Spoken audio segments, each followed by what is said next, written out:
વિશ્વવિખ્યાત રોક bank કોલ્ડપ્લેનો concert આગામી તારીખ 25 અને 26 જાન્યુઆરી અમદાવાદના નરેન્દ્ર મોદી સ્ટેડિયમમાં યોજાવાનું છે। ત્યારે આ કોન્સર્ટ માટે દેશ અને વિદેશમાંથી રોક મ્યુઝિકના ચાહકો અમદાવાદ આવી રહ્યા છે।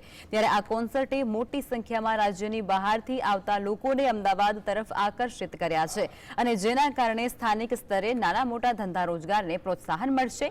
ગુજરાતીઓને જાણી અને આશ્ચર્ય થશે કે અમદાવાદમાં યોજાનારા બ્રિટિશ બેન્ડ કોલ્ડપ્લે કોન્સર્ટ માટે ટિકિટ ખરીદવામાં મહારાષ્ટ્રના ચાહકો ગુજરાતના ચાહકો કરતાં પણ આગળ નીકળી ગયા છે।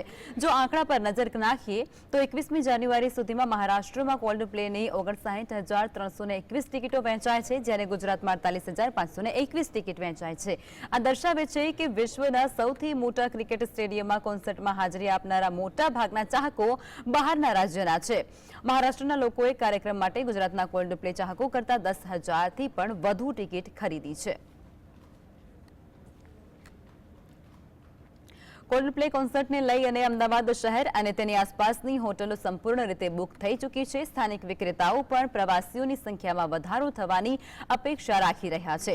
કોલ્ડપ્લેના કોન્સર્ટને લઈ અને ચાહકો એક અવિસ્મરણીય સંગીત અનુભવની આતુરતાથી રાહ જોઈને બેઠા છે, તો બીજી તરફ અમદાવાદ માટેની મુંબઈ, બેંગ્લોર અને હૈદરાબાદથી આવતી ફ્લાઇટના ભાડામાં ભારે વધારો જોવા મળી રહ્યો છે।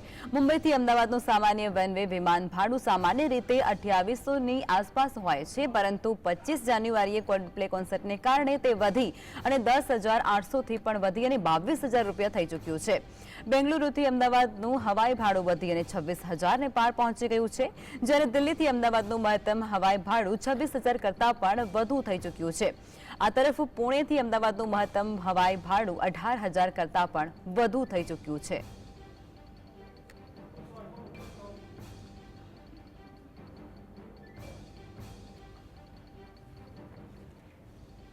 રેલવે તંત્ર દ્વારા મુસાફરોની સુવિધા અને મુસાફરોની વધારાની ભીડને ધ્યાનમાં રાખી અને અમદાવાદ અને મુંબઈ સેન્ટ્રલ, અમદાવાદ લોકમાન્ય તિલક ટર્મિનસ અને અમદાવાદ દાદરની વચ્ચે સ્પેશિયલ ટ્રેનો વિશેષ ભાડા પર ચલાવવાનો નિર્ણય લેવામાં આવ્યો છે, જેનાથી કોલ્ડપ્લે કોન્સર્ટમાં ભાગ લેવા માંગતા ચાહકોને ફાયદો થશે।